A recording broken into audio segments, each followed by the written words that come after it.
Kaixo guztioi, gaur lan dago proiektuari buruz hitz egin nahi dizuet. Hasi baino lehen, zergatik sortu da proiektua, ez? Testu ingurua.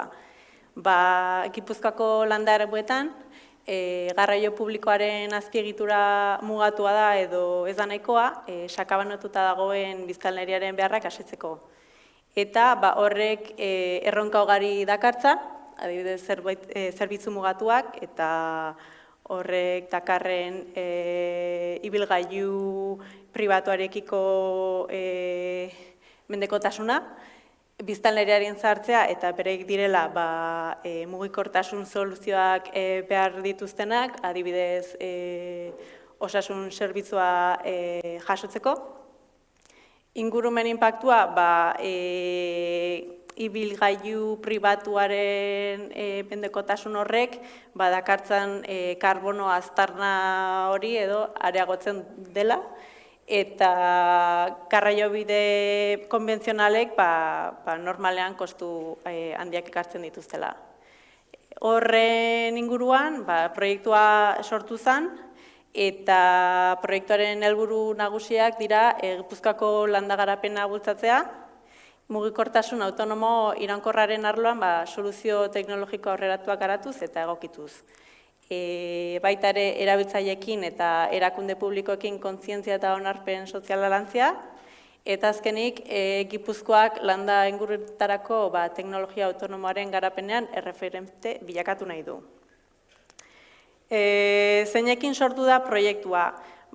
Sektore publiko eta pribatuaren arteko lankidetzarekin, pribatutik Eurogap, Bicomtek eta Bastekamekin, eta publikotik Gipuzkoako Foru Aldundiarekin, Lurralde Oreka Berdea eta Sustapen Ekonomikoa eta Berrikuntza Sailarekin, Mubil Fundazioarekin eta nola ez Eusko Jaurlaritzaren lankidetzarekin.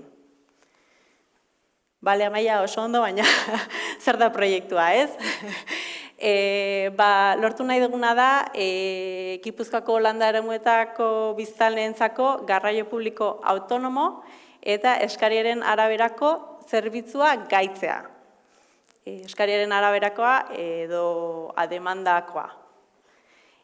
Hortarako, proiektua fase ezberdinak dazka, definizioa, prestaketa, pilotua eta deitu dioguna garapenaren ebaluazioa.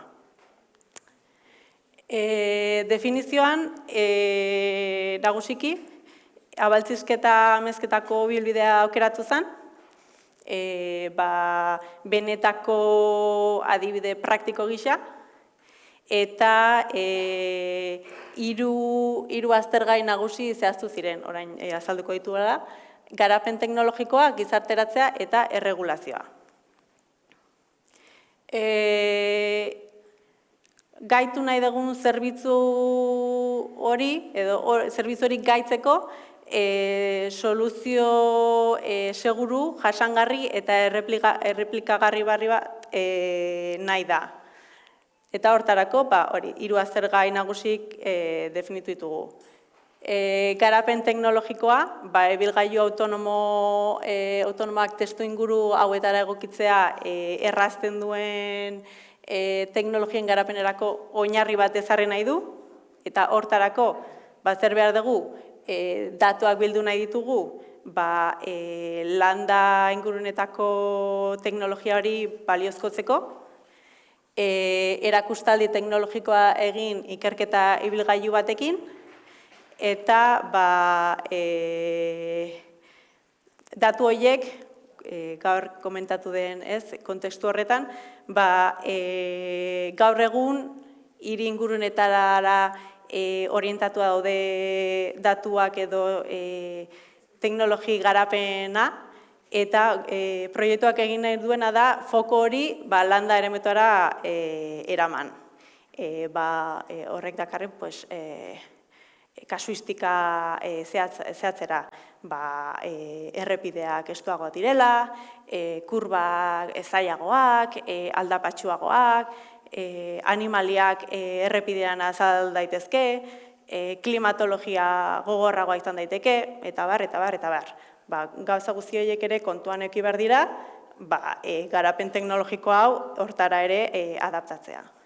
Eta azkenik, OEMak fabrikatzaileak erakarri, proiektu hau ez gera dadin erakustaldi batea, baizik eta erreplikagarria edo zerbitzu erreal bat izatea. Horrez aparte, gizarteratzea. Garapen inklusibo bat lortzeko, implikatuak prozesuan sartu behar ditugu, biztanleria eta eragileak, beraiekin lankidetzan lanean. Hortarako, kontsulta prozesu eta prestaketa sozial batekin, egokitzapen sozialaren maila ebaluatzea, eta egokitzapen sozialerako transizioa sustatzea ere. Eta hirugarren erregulazioa da, eta hemen lan ingurune errealen gainean lantzea nahi da, beharrezko azpiegitura fisikoarekin eta digitalarekin. Hemen datuen kudeak eta aurreratua ahalbidetzea, zerbitzuen edapena eta proba ez komertzialak egin ahal izatea, eta berrikuntza beharretara egokitutako araudi moldagarria izatea edo deitzen duguno sandbox hori, ez? Hiru aztergai hauek kontuan izanik, aurreko urtean prestaketarekin, prestaketa fasea egin genuen, eta hontan teknologia, azpiegitura, lege eta soziologia premiei buruzko datuak eta informazioa bildu genuen. Azpiegitura egokitzea eta edapen beharrak, ibilbidean ibilgailu batekin grabazioak eta proba teknikoak egitea, definitu prestaketan erabilitako edo aztertutako teknologia automatizazio mailo horrekiko, ere ze eszenario, ze kasuistika aztertu ditugun. Hurrengo fasean, automatizazio mailo hori altuago izango denez, kasuistika hori, zerk aplikatzen duen automatizazio horretara eta zerk ez, hori ere gehiago aztertuko dugu. Txosten soziologikoa, ikusten dezuenez, biztanleriaren harrera hori aztertzeko, teknologia herritarrei gerturatu zaie, beraiekin hitz egiteko, galderak dudak baldin badaude argitzeko, hobeto azaltzeko zer nahi dugun lortu edo ze zerbitzu edo ze teknologia horrek zer esan nahi duen, inkestak egin dira, lantaldeak sortu dira, eta bar, eta horrekin txosten soziologiko bat garatu da. Eta azkenik, erregulazio beharren azterketa garrantzitsua. Eusko Jaurlaritzarekin eta Aldundiarekin lan egin dugu, ondo ulertzeko trafikoa eraginteko prozesu hori ulertzeko, eta gero ere automatizazio edo ibilgailu autonomo batekin probak egin ahal izateko, ze prozesu edo marko berri hori ulertzeko edo ulertzeko hasierako pauso horiek.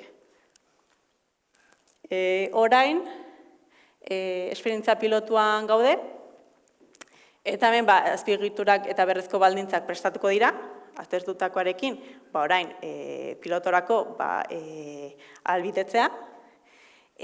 Probekin jarraituko dugu,